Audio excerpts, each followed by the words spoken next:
अर्जुन अपने रथ के पास अकेले बैठे थे। उनका मन बोझिल था, चिंताओं से भरा हुआ था और चेहरा थकान से झुका हुआ। दिन भर के विचार, युद्ध का दबाव, परिवार की उलझने, कर्तव्य का संघर्ष, सब कुछ मिलकर उनके भीतर ऐसा तूफान खड़ा कर चुके थे जिसे वे रोक नहीं पा रहे थे। अर्जुन ने गहरी सांस ली और कहा, कृष्ण, मन बड़ा बेचैन है, विचार रुकते ही नहीं। जितना उन्हें दूर करने की कोशिश करता हूं, वे उतनी ही ताकत से लौट आते हैं। मुझे समझ नहीं आता कि यह तनाव मुझसे क्यों नहीं छूटता। श्री कृष्ण मुस्कुराए, वह मुस्कान जो चिंता को छूते ही गलाकर शांत कर देती है। वे धीरे से अर्जुन के पास बैठे और बोले, पार्थ, तनाव तब जन्म लेता है जब मन वर्तमान से दूर होकर भविष्य की आशंकाओं और अतीत के पछतावों में खो जाता है। मन का स्वभाव है भटकना, ठीक हवा की तरह। उसे पकड़ने की कोशिश मत करो, बल्कि उसे दिशा दो।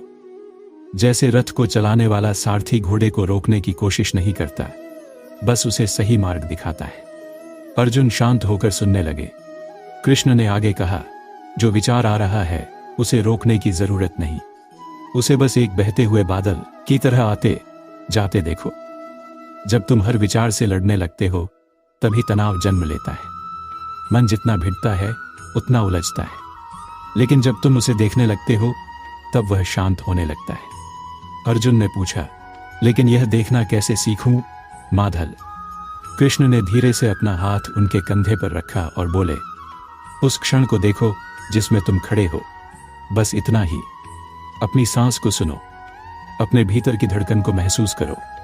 जैसे ही तुम वर्तमान से जुड़ते हो, मन का भार अपने आप हल्का हो जाता है। तनाव उसी को होता है जो समय को पकड़कर खड़ा रहता है, लेकिन जो समय के साथ बहना जानता है, उसे तनाव कभी छू भी नहीं सकता। अर्जुन की आंखें थोड़ी खुली। वे बोले, तो क्या तनाव से मुक्ति मन को रोकने में नहीं, बल्कि उसे स्वीकार करने में है? कृष्ण ने कहा, हाँ पार्थ, जो मन को रोकता है वही तनाव में गिरता है, और जो मन को समझता है वही मुक्त होता है। स्वीकार करो कि कभी कभी मन भारी होगा, कभी थकान आएगी, कभी चिंता आएगी, लेकिन यह सब तुम्हारा शत्रु नहीं, केवल एक संकेत है कि तुम्हें रुककर स्वयं से मिलना है। जब आत्मा से संवाद होता है, तब मन शांत हो जाता है। अर्जुन के चेहरे पर हल्की शांति उतरने लगी। कृष्ण आगे बोले, तनाव तब समाप्त होता है जब तुम यह समझ जाते हो कि जीवन तुम्हें दबाने नहीं, दिशा देने आया है। जो बदलाव आने वाला है वह तुम्हें मजबूत बनाने आया है। इसलिए पार्थ, घटनाओं को अपना गुरु बनाओ, परिस्थितियों को अपना मार्गदर्शक बनाओ। चिंता मत करो, क्योंकि जिस पर तुम भरोसा रखते हो वह तुम्हारी जरूरतों को तुमसे पहले जानता है। धीरे धीरे हवा ठंडी होने लगी और अर्जुन के मन की उलझने भी उसी हवा के साथ बहने लगी। उन्होंने महसूस किया कि तनाव बाहर से नहीं आता, बल्कि भीतर से उठता है, और समाधान भी भीतर ही है। कृष्ण का वचन उनके भीतर उतर गया था, मन को शांत करना है तो बस वर्तमान को पकड़ो। भविष्य तो तुम्हारा शिष्य है, उसे तुम्हारे निर्णय से दिशा मिलेगी। अर्जुन ने सिर झुकाकर कहा, माधव, आज पहली बार लगता है कि मैं खुद को समझ रहा हूं। अब मन थोड़ा हल्का है। कृष्ण मुस्कुराए और बोले, यह तो बस आरंभ है पार्थ। मन की शांति एक दिन में नहीं आती, लेकिन हर दिन कुछ क्षण स्वयं से जुड़ने में बिताओगे तो धीरे धीरे जीवन ही बदल जाएगा। और इसी उपदेश के साथ गोधूली का वह शांत समय अर्जुन के जीवन का सबसे गहरा क्षण बन गया। एक ऐसा क्षण जिसने उन्हें सिखाया कि तनाव का समाधान बाहरी जीत में नहीं, आंतरिक समझ में होता है। अर्जुन पूछा, माधव, आपने कहा कि मन को दिशा दो, लेकिन दिशा कैसे दूं? जब तनाव आता है तो मन पर नियंत्रण ही नहीं रहता। विचारों की गति इतनी तेज होती है कि समझ नहीं आता क्या सही है और क्या नहीं। कृष्ण मुस्कुराए, पार्थ, मन समुद्र के समान है। उसकी लहरें उठेंगी, कभी तेज, कभी धीमी, कभी शांत, कभी प्रचंड। लेकिन तुम लहरों से क्यों डरते हो? तुम समुद्र नहीं, समुद्र के देखने वाले हो। तनाव वह लहर है जो आती है और चली जाती है, पर तुम उसे पकड़ लेते हो, उसे अपना मान लेते हो, तभी वह भारी हो जाती है। अर्जुन ध्यान से सुनते रहे। कृष्ण पास बैठ गए और बोले, जब मन भटकता है, जब चिंता बढ़ती है, जब तनाव पकड़ लेता है तब सिर्फ एक उपाय है, मन को कोई महान कार्य दे दो। मन खाली हो तो वह विनाश लाता है, मन व्यस्त हो तो वह शक्ति पैदा करता है। अर्जुन ने पूछा, कैसा कार्य माधव? कृष्ण बोले, जो कार्य तुम्हें आगे बढ़ाए, जो तुम्हें दूसरों के लिए उपयोगी बनाए और जो तुम्हें अपनी आत्मा से जोड़ता हो। मन को लक्ष्य दो, मन को दिशा दो। जहां लक्ष्य होता है वहां तनाव टिक नहीं पाता। अर्जुन की आंखों में चमक आई, लेकिन माधव, जब तनाव आता है तब तो कुछ करने का मन ही नहीं करता। कृष्ण ने उत्तर दिया, क्योंकि उस समय मन तुम्हारे नियंत्रण में नहीं होता, तुम मन के नियंत्रण में होते हो। पार्थ, सुनो, मन को आज्ञा दो, मन तुम्हारी आज्ञा का पालन करेगा। अगर तुम मन से हार मान लोगे, मन तुम्हें हर दिन कमजोर करेगा। अर्जुन के मन में एक प्रश्न फिर उभरा, लेकिन मन को आज्ञा कैसे दूं? कृष्ण ने धीमे स्वर में कहा, मन को हर सुबह 3 बातें कहो, आज मैं अपने विचारों का स्वामी हूं, आज मैं केवल वही करूंगा जिससे मैं आगे बढ़ूं, और आज किसी भी परिस्थिति को अपने मन पर अधिकार नहीं दूंगा। जब तुम अपने मन को रोज यह आदेश दोगे तो मन धीरे धीरे वही मानने लगेगा। पार्थ, मन को दिशा बार बार देनी पड़ती है। जैसे रथ को संभालने वाला सारथी बार बार लगाम खींचता है, वैसे ही मन को भी हर दिन संभालना पड़ता है। अर्जुन ने गहरी सांस ली। कृष्ण की बात जैसे उनके भीतर उतरती चली गई। तो क्या तनाव कम हो जाएगा? अर्जुन ने पूछा। कृष्ण मुस्कुराए नहीं। पार्थ, तनाव समाप्त नहीं होता, वह कमजोर पड़ता है। जैसे अंधकार खत्म नहीं होता बल्कि प्रकाश बढ़ता है। जब तुम मन को लक्ष्य देकर चलोगे, मन को आदेश दोगे, मन को दिशा दोगे, तो तनाव तुम्हारे रास्ते से हट जाएगा, क्योंकि तनाव का घर वही मन है जिसमें लक्ष्य नहीं होता। अर्जुन को जैसे एक नई समझ मिली। कृष्ण ने आगे कहा, और एक बात याद रखना पार्थ, तनाव मन में नहीं, विरोध में जन्मता है। तुम जिस बात को स्वीकारने से इनकार करते हो वही तुम्हें चोट पहुंचाती है। जिस बात को स्वीकार लेते हो वह तुम्हें शक्ति देती है।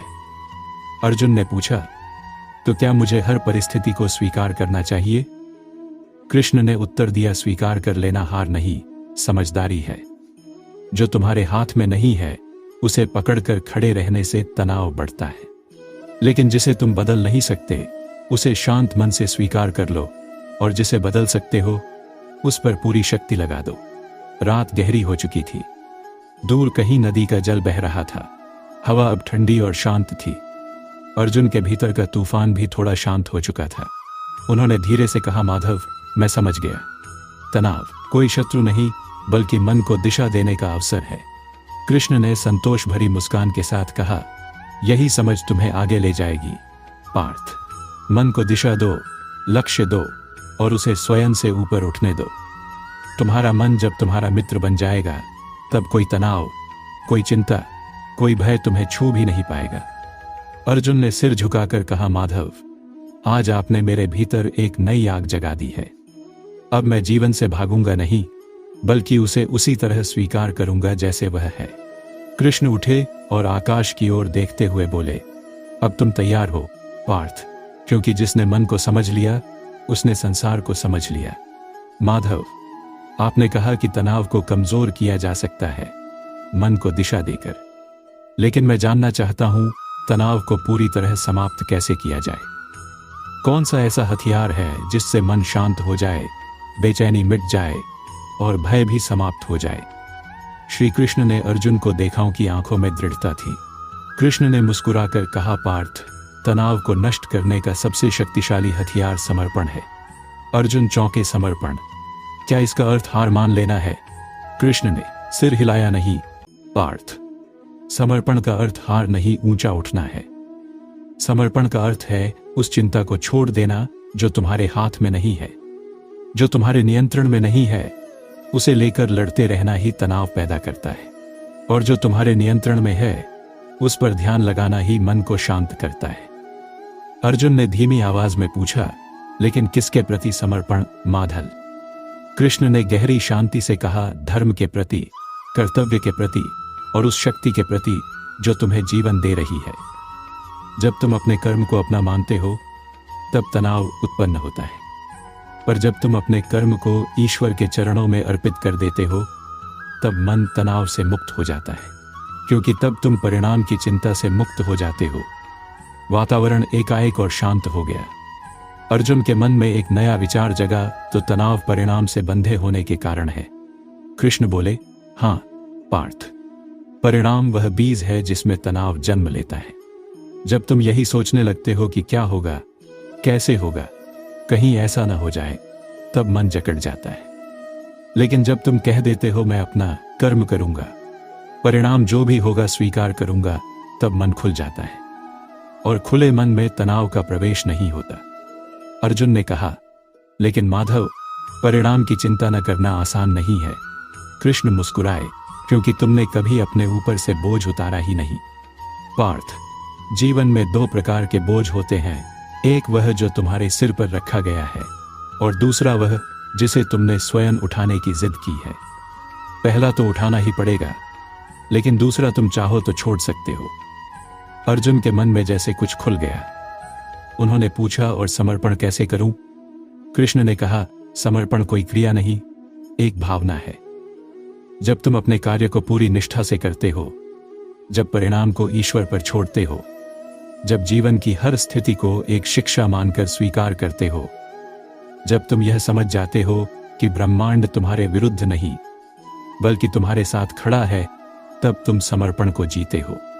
हवा में शांत ठंडक थी। रात की निस्तब्धता जैसे कृष्ण के शब्दों को और गहरा बना रही थी। कृष्ण ने आगे कहा, तनाव की जड़ है यह भ्रम कि तुम अकेले सब संभाल रहे हो। लेकिन पार्थ, तुम अकेले नहीं हो।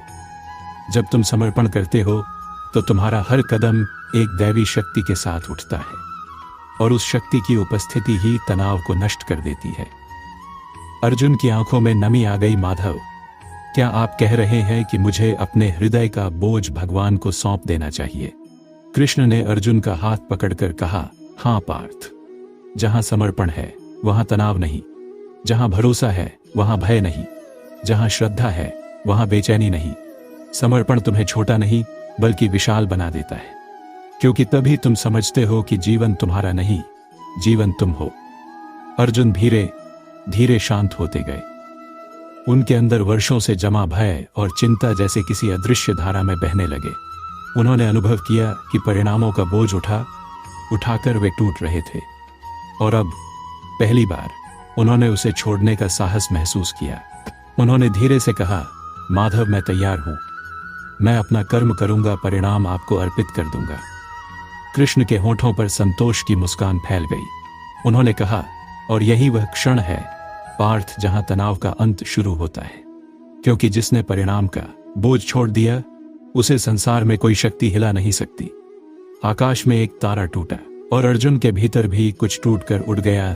शायद वह भय, वह चिंता, वह तनाव जो अब उनके जीवन में लौटने से पहले 100 बार सोचेगा। माधव, आपने कहा कि परिणाम का बोझ छोड़ दो, मन शांत हो जाएगा। लेकिन एक बात मन में उठती है, तनाव जो पहले मेरे लिए बोझ था, क्या वह कभी शक्ति भी बन सकता है? कृष्ण मुस्कुराए, हां पार्थ, तनाव वही ऊर्जा है जो या तो तुम्हें तोड़ सकती है या तुम्हें मजबूत बना सकती है। अंतर सिर्फ इस बात में है कि तुम उसका उपयोग कैसे करते हो। अर्जुन ने ध्यान से सुना। कृष्ण आगे बोले, पार्थ, हर मनुष्य के भीतर 2 शक्तियां होती हैं। पहली भय की शक्ति, दूसरी परिवर्तन की शक्ति। जब तुम तनाव में होते हो तब भय सक्रिय हो जाता है, लेकिन अगर उसी क्षण तुम दिशा बदल दो तो वही तनाव परिवर्तन की शक्ति में बदल जाता है। अर्जुन ने पूछा, परिवर्तन की शक्ति कैसे जागती है? माधव, कृष्ण ने उत्तर दिया, परिवर्तन की शक्ति तब जागती है जब तुम दर्द को भाग्य नहीं, संदेश मानते हो। जब तुम गिरते हो और उसे अंत नहीं, सुधार की शुरुआत मान लेते हो। जब तुम तनाव को कहने लगते हो, मैं समझ गया हूं, तुम मुझे तोड़ने नहीं आए, तुम मुझे बदलने आए हो। अर्जुन का चेहरा गंभीर हो गया। कृष्ण ने अपना हाथ आगे बढ़ाया और रेत में एक रेखा खींचकर बोले, देखो पार्थ, यह रेखा तुम्हारे तनाव की तरह है। अगर तुम इसे सिर्फ एक बाधा मानोगे तो यह तुम्हें रोक देगी, लेकिन अगर तुम इसे दिशा मानोगे तो यह तुम्हारे आगे बढ़ने का मार्ग बन जाएगी। अर्जुन ने पूछा, कृष्ण, क्या सच में जीवन की हर चुनौती में कोई संदेश होता है? कृष्ण ने कहा, पार्थ, हर तनाव एक संकेत है, हर परेशानी एक शिक्षक है, हर द्वंद्व एक दर्पण है। ये सब तुम्हें दिखाने आते हैं कि तुम कौन हो और तुम्हें क्या बनना है। हवा धीरे धीरे बह रही थी। कृष्ण की वाणी में गहराई और मधुरता दोनों थी। तनाव को शक्ति में बदलने का पहला कदम है उससे भागना बंद करना। जब तुम किसी चीज से भागते हो तो वह तुम्हें पीछे से और जोर से पकड़ लेती है, लेकिन जब तुम उसकी ओर बढ़ते हो तो वह तुम्हें धक्का देना बंद कर देती है। अर्जुन शांत हो गए। कृष्ण बोले, दूसरा कदम अपने मन में जो डर है उसे पूरी प्रेम भावना के साथ स्वीकार करो, क्योंकि डर तभी तक मजबूत है जब तक तुम उसे स्वीकारने से इनकार करते हो। जैसे ही तुम स्वीकार करते हो कि हाँ मैं डरा हुआ हूं, तभी डर तुम्हें छोड़ देता है और उसी क्षण तनाव शक्ति में बदलने लगता है। अर्जुन की आंखों में नई समझ की चमक आई। वे बोले, माधव आगे बताइए। कृष्ण ने कहा, तीसरा कदम जो परिस्थिति तुम्हारे सामने है उसमें एक नया अर्थ खोजो। यदि जीवन तुम्हें रोक रहा है तो वह शायद तुम्हें नए मार्ग की ओर ले जाना चाहता है। यदि जीवन तुम्हें दर्द दे रहा है तो वह शायद तुम्हें अगले स्तर की तैयारी कर रहा है। यदि जीवन तुम्हें अकेला कर रहा है तो वह शायद चाहता है कि तुम स्वयं से मिलो। और जब तुम हर परिस्थिति में अर्थ खोजने लगते हो तो तनाव तुम्हारा मार्गदर्शक बन जाता है। अर्जुन विचारों में डूब गए। कृष्ण की वाणी अब और भी मधुर हो गई। पार्थ, समझ लो, तनाव तब तक शक्ति नहीं बनता जब तक तुम उसे बदलना नहीं सीखते, और तनाव बदलता तब है जब तुम स्वयं बदलते हो। परिवर्तन तुम्हारा सबसे बड़ा हथियार है, और जब तुम बदल जाते हो तो वही चीजें जो तुम्हें पहले डराती थी अब तुम्हारी शक्ति बन जाती हैं। अर्जुन ने गहरी सांस ली। उन्हें सच में महसूस हो रहा था कि उनका मन किसी अदृश्य भार से मुक्त हो रहा है। उन्होंने धीरे से कहा, माधव मैं समझ गया। जो मुझे रोक रहा था वही मुझे आगे बढ़ाता भी है, बस दृष्टि बदलनी है। कृष्ण ने मुस्कुराकर कहा, और यही अवस्था योग कहलाती है पार्थ। जहां मन स्थिति नहीं दृष्टि से चलता है, जहां कठिनाई बोझ नहीं अवसर बन जाती है, और जहां तनाव शत्रु नहीं शक्ति बन जाता है। अर्जुन के चेहरे पर अब वह शांत प्रकाश आ गया था जो पहले कभी नहीं था। कृष्ण ने अंतिम शब्द कहे, पार्थ याद रखना, जिसने अपनी पीड़ा में भी अर्थ खोज लिया उसके लिए कोई भी तनाव कभी हानिकारक नहीं रह सकता। वह हर परिस्थिति को अपने विकास का माध्यम बना लेता है, और ऐसे मन में उलझने टिकती नहीं बल्कि मिट जाती है। अर्जुन ने नम्रता से कहा, माधव मैं तैयार हूं, अब तनाव मुझे डरा नहीं सकता। कृष्ण ने संतोष से कहा, और यही वह क्षण है जहां तुम शक्ति का वास्तविक अर्थ समझते हो। माधव, आज आपने मुझे मन की दिशा, समर्पण और परिवर्तन की शक्ति समझाई। लेकिन एक आखिरी प्रश्न मेरे भीतर उठता है, तनाव से मुक्त जीवन कैसे जिया जाए? ऐसा जीवन जिसमें मन स्थिर रहे, हृदय हल्का रहे और आत्मा स्वतंत्र रहे। कृष्ण की मुस्कान मानो उसी प्रश्न का पूर्व संकेत थी। वे बोले, पार्थ तनाव से मुक्त जीवन कोई चमत्कार नहीं, वह एक साधना है, एक अभ्यास है, एक समझ है। अर्जुन ध्यान से सुनने लगे। कृष्ण बोले, जैसे शरीर को स्नान की आवश्यकता होती है वैसे ही मन को भी स्नान चाहिए, लेकिन मन का स्नान पानी से नहीं विचारों की सफाई से होता है। हर सुबह उठकर अपने मन से 3 बात कहो, जो बीत गया उसे छोड़ दिया, जो आएगा उसका स्वागत है, और आज पूरे दिन मैं शांत रहूंगा। तुम्हारा मन जिसे दिन की शुरुआत में स्वीकार कर लेता है वैसा ही पूरा दिन बन जाता है। अर्जुन के मन में यह वाक्य गहरा उतर गया। कृष्ण ने कहा, तनाव का सबसे बड़ा कारण है तुम्हारा सभी कुछ अपने नियंत्रण में रखने का प्रयास। लेकिन जीवन का नियम है, जो जितना पकड़ा जाता है उतना ही फिसलता है। पार्थ, हर दिन कुछ न कुछ छोड़ना सीखो। किसी विचार को, किसी क्रोध को, किसी अपेक्षा को, किसी चिंता को जो छोड़ देता है वह हल्का हो जाता है। अर्जुन ने सिर झुका दिया। उन्हें लगा जैसे यह शिक्षा खास तौर पर उनके लिए ही थी। कृष्ण ने आगे कहा, पार्थ मन खाली नहीं रह सकता। खाली मन में तनाव, भय, भ्रम और चिंता स्वयं प्रवेश कर लेते हैं। इसलिए मन को एक दिशा दो, एक लक्ष्य दो, एक कार्य दो। जिस मन का उद्देश्य स्पष्ट होता है उसे तनाव छू भी नहीं सकता। अर्जुन ने महसूस किया कि पहले वे मन को खाली छोड़कर तनाव को स्वयं बुलाते थे। कृष्ण बोले, पार्थ, जीवन का सबसे बड़ा बोझ है, मुझे यह चाहिए, ऐसा ही होना चाहिए, ऐसा न हुआ तो मैं टूट जाऊंगा। लेकिन जीवन तुम्हारी इच्छा से नहीं, जीवन की व्यवस्था से चलता है। कर्म अपना है, परिणाम दैवीय है। अगर तुम कार्य पर ध्यान दोगे तो परिणाम स्वयं सुंदर होगा। परिणाम से मुक्त मन ही शांत मन है। कृष्ण ने रथ के पहियों की ओर इशारा किया, पार्थ, इस रथ का हर पहिया आगे बढ़ना चाहता है, पर उसका हर घूमना एक धक्का देता है। जीवन भी ऐसा ही है। हर चुनौती, हर दर्द, हर तनाव एक धक्का है जो तुम्हें आगे बढ़ा रहा है। जब तुम हर घटना को शिक्षा मानने लगते हो तो जीवन तुम्हें चोट नहीं पहुंचाता, जीवन तुम्हें गढ़ता है। कृष्ण का स्वर गहरा और मधुर था। जब मन अकेला होता है तब तनाव सबसे शक्तिशाली हो जाता है। लेकिन जिस क्षण मन को यह अनुभव हो जाता है कि मैं अकेला नहीं, कोई मेरे साथ है, मुझे मार्ग दिखा रहा है, मेरी रक्षा कर रहा है, उसी क्षण चिंता नष्ट हो जाती है। पार्थ, तुम्हारे भीतर वही शक्ति विराजमान है जो इस विश्व को चलाती है।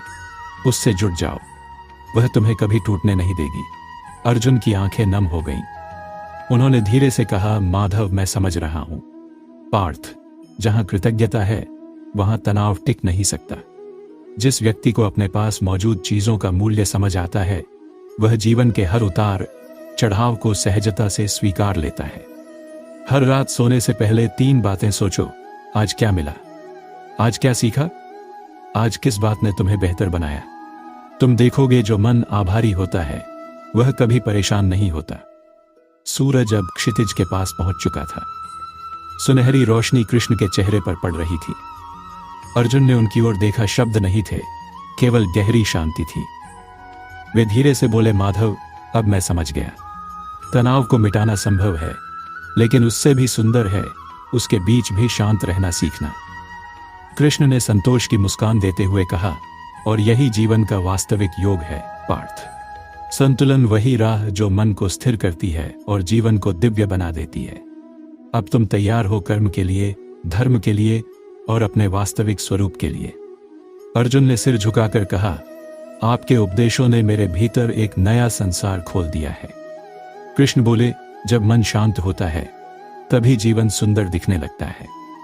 और उस नए सवेरे के साथ अर्जुन केवल युद्ध के लिए नहीं, बल्कि जीवन को नए अर्थ में जीने के लिए तैयार हो चुके थे।